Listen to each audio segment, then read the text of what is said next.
these magic sparks. And you might come pass across the 6'4" chick flinging all my spots with a shout. You thought that's Candace Park. She may be a lady KB. Pass the Christy cool as the AC. The ice princess don't ride the big dish. She driving like a line in the smoke. She take Chris. WNBA sparking. Loving the best, but they all say hard.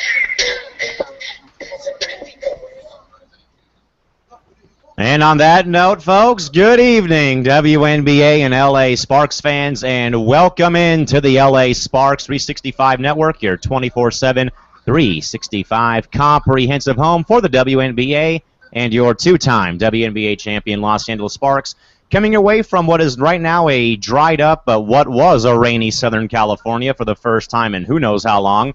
Welcome in, folks, to tonight's Friday edition of WNBA 365, covering anything and everything involving the WNBA across the platform. Of course, rejoined finally after a couple of health issues blocked his path to the network. Chris Mancy back at the Internet Studios up in Anaheim, California. Of course, Cal McClure joining you here from Studio 171 in San Diego. Chris, good evening, man. Glad to have you back on here after a week off. I know you've had pink eye, then we've had root canals, we've had everything you can basically imagine, man. Other than that, how's it been and how's it going? Nothing much. I'm so pumped up and excited, ready for the home opener. We're getting there, man, ever so slowly but surely. And again, folks, with the Sparks season coming up very closely, of course, you can follow the Sparks across all social media platforms on Facebook, Twitter, Instagram, Pinterest, YouTube, and on LinkedIn by liking the Sparks on Facebook at facebook.com/Los Angeles Sparks. Of course, you can follow the Sparks on Twitter and Instagram. Their handle is at LA_Sparks. Again, their handle at LA_Sparks. Of course, you can also pin the Sparks to your pin board on Pinterest by pinning the Sparks on Pinterest at pinterest.com/SparksWNBA. And, of course, subscribing to the Sparks on YouTube by visiting youtube.com/user/the Los Angeles Sparks. And connect with the Sparks as well on LinkedIn at linkedin.com/Los Angeles Sparks. With that, Chris, obviously, man, we know that you've been away, but there's been plenty of news regarding the league as a whole.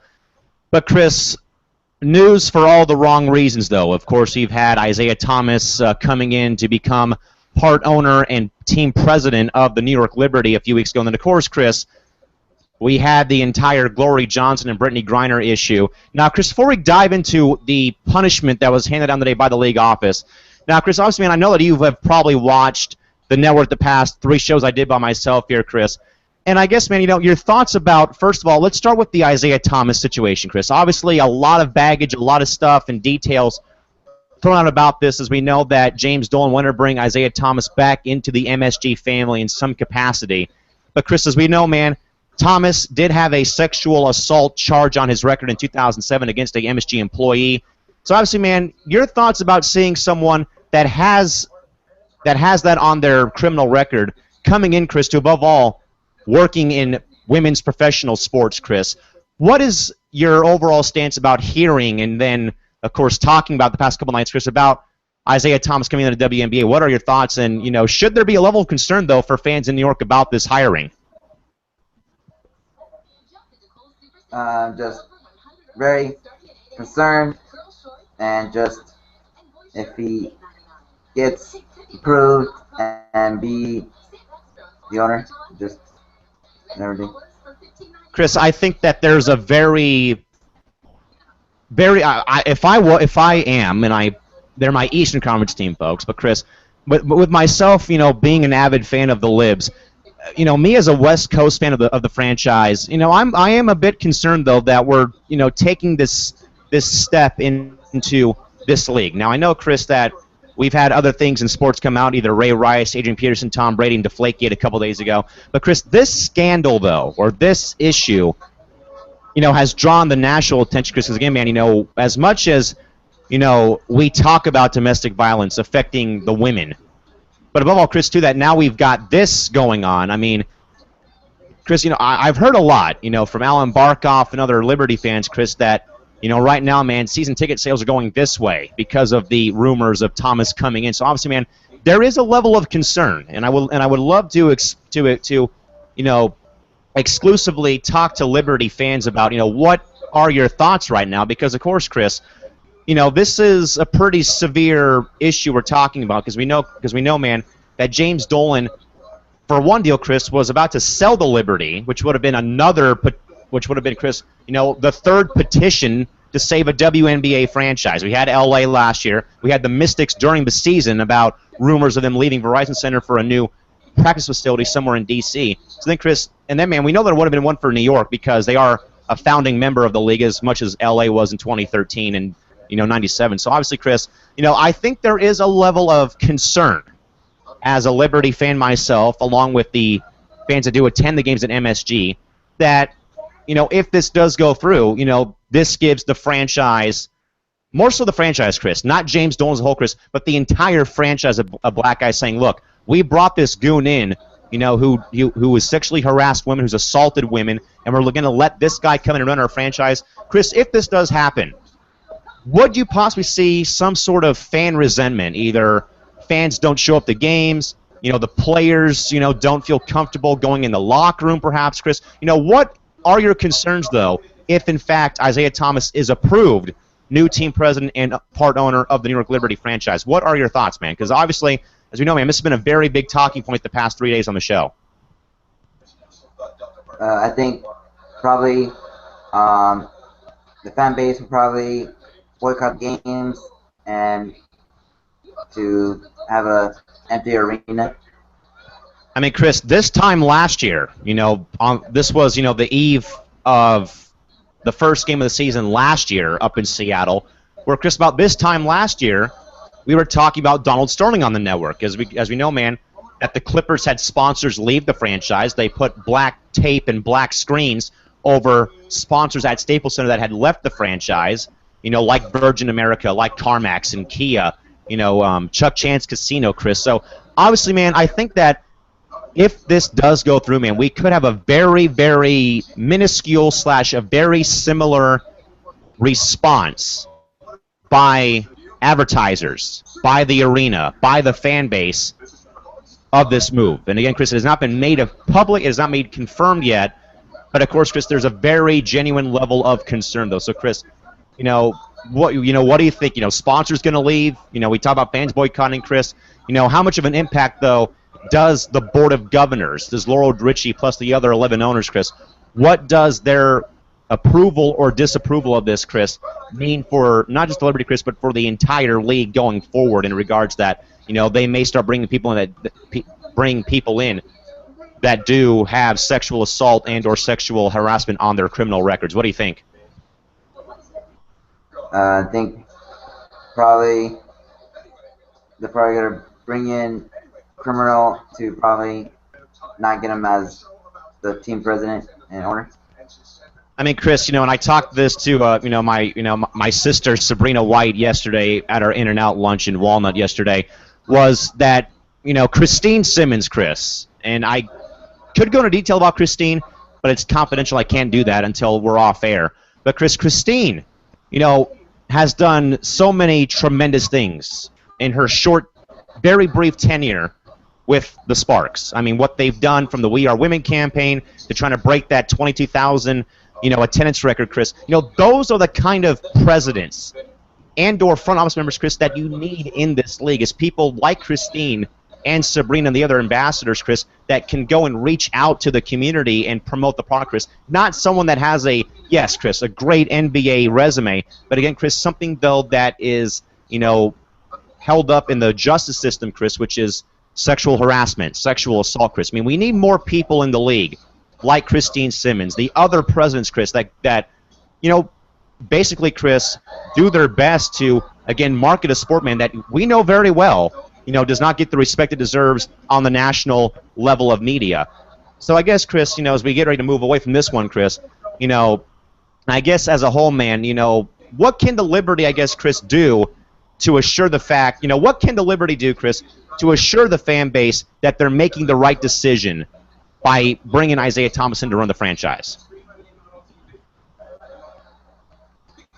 Just not get him as team president and owner, because it's going to have a big, huge effect in the whole WNBA.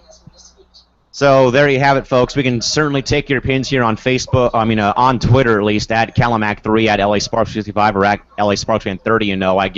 Give us your thoughts. I guess Twitter question tonight is, your level of concern, knowing that the Liberty might bring Isaiah Thomas to run the franchise as a whole. Let us know on Twitter. Get your responses later on. Now, Chris, today, man, finally, after a few weeks of deliberation, the WNBA finally handed down their punishment for both Brittany Griner and Glory Johnson. Now, folks, please stay with me here. I do have to go through the entire press release from WNBA President Laurel J. Ritchie.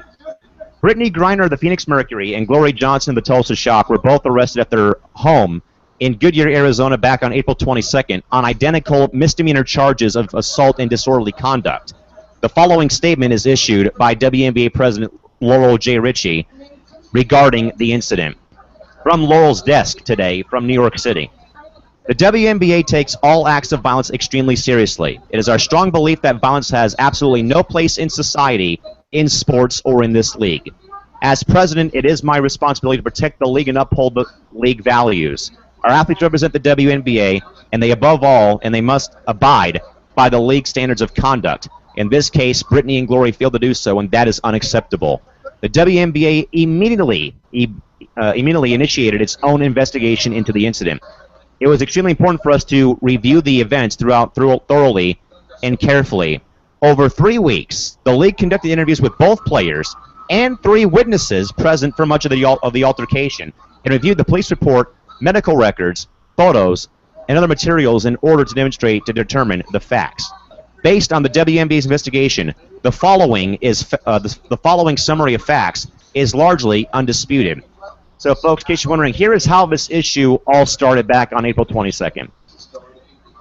Griner and Johnson were involved in a physical altercation with each other at their home, beginning with Glory pushing Brittany in the shoulder and Brittany pushing back in the neck. The confrontation escalated into wrestling, punches, and the throwing and swinging of various objects. Griner received bite wounds on her finger and scratches on her wrist. Johnson suffered a scratch above her lip and diagnosed with a concussion.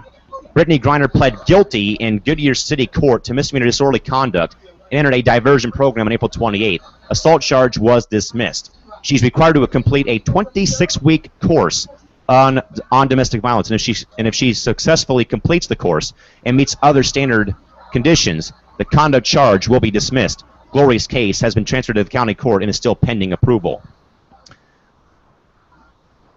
So, folks, in a nutshell here, with the consideration of all the facts and circumstances of this matter, the WNBA will be suspending Brittany Griner and Glory Johnson, each without pay, for 7 regular season games. So, Chris, now, when I was talking with Sabrina White on yesterday, Chris, and I had said this too the past three times on the show, Chris, was if the WNBA wanted to really set the standard of how you're supposed to treat domestic violence, Chris, not like how the NFL handled Ray Rice and Adrian Peterson, Chris, was a lengthy suspension and/or a hefty fine. So, Chris, I think, in spite of what people may say about it being, it's too long, it's this and that, Chris, 7 games, in my view, is just right. Because, you got the message across, Chris. So, Chris, in your mind, though, I know that this has been a talking point, man. Did the WNBA drop the hammer like you thought they would? Now, I know you said entire season, Chris.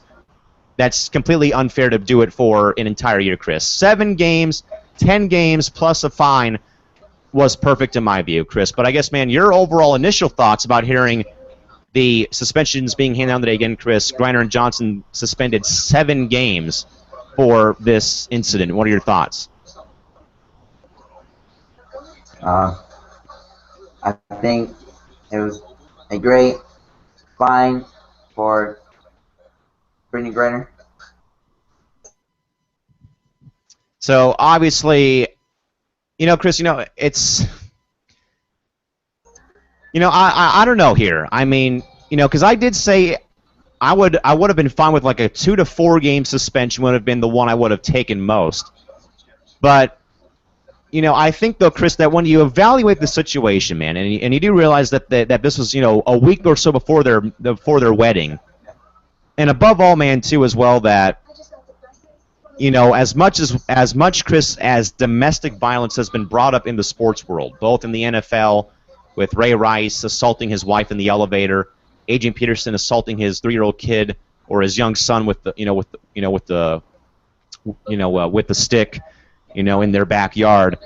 The league, Chris, had to come down in some fashion, and I think that as I said, man, as much as we make it a big deal about DV affecting females in general, Chris, I think, man, that the entire sports world, Chris, was really intrigued, really anxious to see, what is the league gonna do to the situation, because I think most people would have thought, Chris, they would have swept it underneath the rug and just said, screw it, we'll just let it go. But Chris, Laurel Richie, man, as much as she's been, nitpicked at, criticized for being a bad president, Chris, this is probably her signature moment as WNBA president, is handling a very, very sensitive talking point issue in both society and in professional sports, Chris, is domestic violence, Chris. And I think she did everything in her power that she could have done to punish these two athletes for what they did. Because, Chris, I know that a lot of people look up to Brittany Griner, and she's one of the nicest players off the floor, man. But, when you're a pro athlete, Chris, you got to remember, man, you got to set an example, for younger players that are watching you in college, in high school, or playing pickup ball with their friends at their local rec center, Chris, that's not the way to carry yourself as a professional athlete, or in my case, Chris, being a pro broadcaster, is you have to abide by the 5 things I've always said, Chris, is common courtesy, kindness, professionalism, respect, and class, Chris. And this is just not the way to bring the attention to the sport. Because, Chris, when I talked to my other friend, Jessica Scorza, back on April 25th, and I'd asked her, what can we do to grow the game of women's basketball? And she said, well, you need to get more people interested. Chris, if with this off-the-court thing going on, that's not the way to interest people like, oh, okay, women's basketball, but look, these two just beat the crap out of each other at their house a few weeks ago. Why bother going forward? So I guess, Chris, I know that Alan Barkoff, Chris, pretty much ripped Laurel Richie to shreds today on Facebook on the WNBA fans page, Chris. And again, we're all entitled to our opinion, Chris, but I think, though, that 7 games is the perfect amount for a 34-game season, Chris. But again, man, to know that these two learned from what they did, Chris. Because again, man, pro athletes, man, pro announcers, pro writers, so-called legends like you, apparently, up there at Angel Stadium, Chris, you have to set a good example for younger generations coming through the grapevine. So I think, Chris, as we kind of, look at it one more time, Chris, in your mind, hypothetical situation, Chris, what if the WNBA does not hand down a punishment, Chris? What would have been the backlash, even more backlash, as much as it gets already, Chris, if there was no sort of, punishment, no suspension, no fine, no nothing, Chris? What if this was just like, okay, they did it, screw it, we'll just let it go, Chris? What would have been the backlash against the league if there was nothing handed down by the league office to these two athletes for what they did? I think there probably would have been a lot of chaos and everything.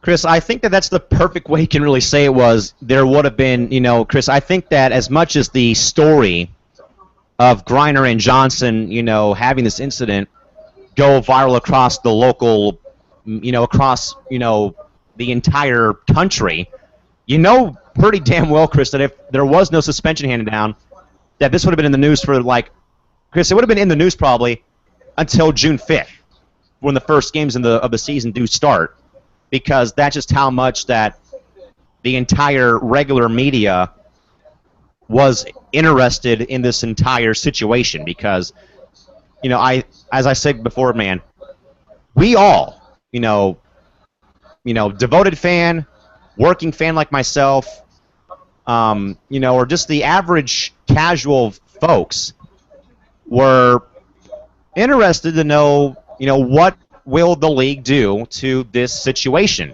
And I think that as we look over it again, Chris, I think that, again, as we said before, man, again, Laurel Richie, I think, Chris, she's had a deal, man, with a lot of stuff on her plate between having the Sparks snafu last offseason. Then she's got to deal with Isaiah Thomas coming into the league. And above all, Chris, she has to deal with a very sensitive talking point in regards to domestic violence, man, that she held her own and she did an outstanding job taking care of this issue. One tweet from one of our On the Bench subs, Crystal Thomas, she tweets to the network and myself. She says, I like the punishment. 7 games without pay is perfect. So obviously, Chris, mostly everyone's in favor. I'd say, Chris, at least maybe 75% of the fan bases, viewers, myself, you, other people they're satisfied with the punishment. Now, I know that we had said 10 games. You, for some reason, said whole season, which would not have helped LA beat Phoenix anyway, Chris, so I don't know why you went there. But, Chris, I think, though, that there was even the option, Chris, of contract termination. I mean, that would have been a very, very drastic, almost like a desperate stance to take, Chris, was if they terminated both Griner and Johnson's contracts with Tulsa and Phoenix. So I'm glad they didn't go to those resorts, but they did have that option. I think, though, Chris, 7 games without pay, perfect punishment. Chris, I guess in your view, how would you, as league president, how would you have handled that? Or I guess, Chris, how should other leagues take action against DV like the WNBA did, Chris? What are your thoughts about that? As much, Chris, as much as we make this a big deal in the NFL, can other leagues learn from the WNBA in regards to how you're supposed to punish the athlete or athletes for domestic violence? Yeah,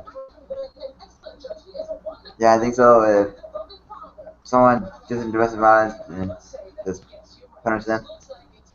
So I think we all can agree here, all of us all of us here on the show, and all of our subs on the bench tonight, Shorty and Crystal, we all can agree here that we all agree that 7 games was enough for the punishment without pay. We agree with that. But again, we can take your thoughts as well here on Twitter again, at LA Sparks 365, at Calimac3, or at LA Sparks Fan 30. Certainly take your thoughts on this, because again, Chris, I think, man, this is going to be a talking point though for another few weeks, man, because again, it's fresh, and it's like, hey, look, a team, and it'll be like, hey, look, a league that we don't give a crap about did something right about domestic violence. So I guess, Chris, that'll be in the news for a little bit in regards to all that transpiring today. Again, folks, we said again, but once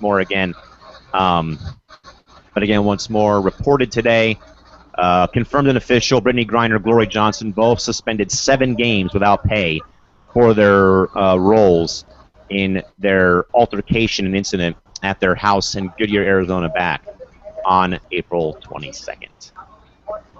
Chris, with that, man, there is not a whole lot of LA Sparks news specifically that we can sort of rant and rave about this evening.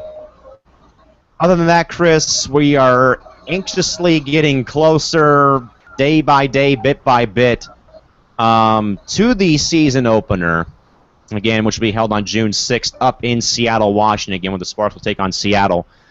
Chris, I know, man, that, this time last year, we were talking about the petition campaign ending, and then we had the first game of the year the following day on the 16th in Seattle.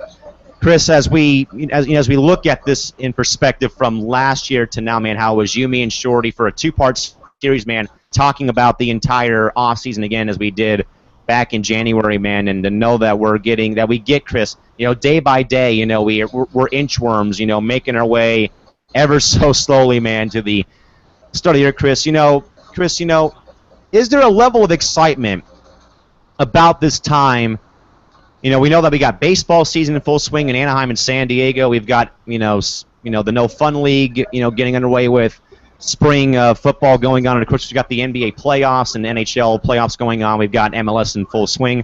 And, of course, Chris, with the WNBA starting, is there like a sense of anticipation you get when the summer does come around? Because you know that, the days are shorter, the nights are longer, and, there's plenty of things to watch on television.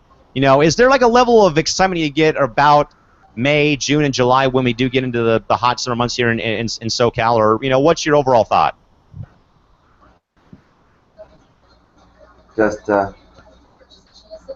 can't wait for the season start, and just can't wait for June 14th already. With that, folks, we are going to be ready to head out of here in a few moments here. But again, depending on time, possibly tonight, maybe tomorrow, more than likely, we'll be having as you folks may remember very well, we had our infamous Google Hangout for Chris's 21st birthday that we showed live on the network last year. So we might do it tonight. We'll see. If not, it'll be tomorrow at about 10 o'clock perhaps again. Because, Chris, I came to the conclusion, man, that, I don't know if we would want to be hanging out at midnight on a Sunday, because we do have to kind of either go to school, go to work, or whatever the case may be. So, again, we moved it to tomorrow or perhaps tonight. We'll see what happens. But are you ready, Chris, to celebrate another birthday on the network? Is all I can say for it. Yeah, I'm ready to get turned up already. Oh, Shorty and Crystal are tweeting in. They're watching us, so if you guys are down to hang out for a bit after we're done here, we can definitely do so. Shorty does tweet in, though, Chris. Shorty says, the league got it right. I had predicted 3 to 5 games. The league wanted to show that it takes domestic violence seriously. Well, Chris, I mean, like I said, man, on the last show, for the league to really set the bar, to really, put their stamp on the sports world about how you handle DV, Chris, they had to come down, they had to come down with some type of punishment. And I think that, it's okay, Chris. So the entire broadcast team, me, you, Crystal, and Shorty, Chris, we all agree, 7 games without pay is the perfect punishment for Brittany Griner and Glory Johnson. One more tweet here from Crystal, who tweets, if I get a job soon, Sparks games galore, ... Well, as we know, folks, right now, folks, again, July 22nd is going to be a single game, but, well, Chris, when you kind of know a few people that work with the organization like I do, whether it be a few ambassadors or above all the team president, Chris, you can always ask for tickets, of course. So right now, folks, we're plotting on it. Chris will be going, but right now I'm sort of getting in there. Yes, folks, we'll be having a tandem LAS 265 host meet and greet night on, no better day, folks, than the 2015 Sparks home opener, for heaven's sakes. If we can do it last year, we can certainly do it again this year on June 14th, 2 o'clock tip-off with LA playing Seattle. I am finalizing my travel plans for the game. But also, folks, I will mention, though, too. So, as you folks know, we'll be having a few in LA, but also, folks, this was just brought to my attention yesterday, talking with my sister, Sabrina White, yesterday. There will be another one, perhaps. There's going to be 2 in Los Angeles, 1 in New York, but also, folks, I am going to be heading to the desert. Yikes, for another one at both a arena football game, but also, folks, I'll be going to one as well. Oh, no wonder. I'll be going to one as well when the Sparks possibly face the Phoenix Mercury at Pawtucket City Resort Arena in Phoenix, Arizona. Yikes. That might be one definitely to check off the bucket list. So, again, we'll have more about the road trip to the desert and more about the upcoming ones as well, too. The home opener, July 22nd, and, of course, the other one, too, as well, back at Madison Square Garden. So, Chris, obviously, man, L.A., Phoenix, New York on my travel plans this year, or I should say, Chris, the home opener, L.A., New York, and perhaps Phoenix. Good grief. Other than that, Chris, as we get ready to wrap up here for the night, your final thoughts, man, on both Isaiah Thomas and the Brittany Griner, Glory Johnson incidents are what? A great punishment from the league for Brittany Griner, and just I hope the league does something right about Isaiah Thomas.